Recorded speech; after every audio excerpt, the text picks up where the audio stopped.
I've been testing out all my cables, so I decided to buy this USB cable tester, which is going to give us a lot of information pretty quickly about our USB cables. We'll go ahead and peel this off.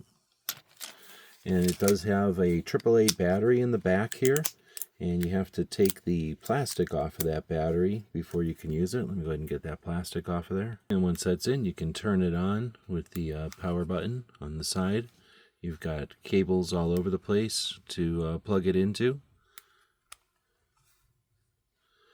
As it comes to life here, we're going to test it on a short little cable that I've been curious if this is a power cable or if this is a data cable. So we'll just plug in the USB on the A on one side here.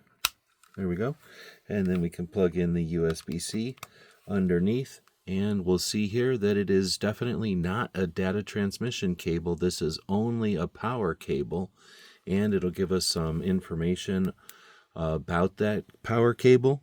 If we wanted to know about the lines or the resistance on it. So it's doing the test for if there's a chip in there. This is just see, no chip detected. This isn't that kind of cable. So we'll go ahead and unplug this one. And let's plug in this longer one.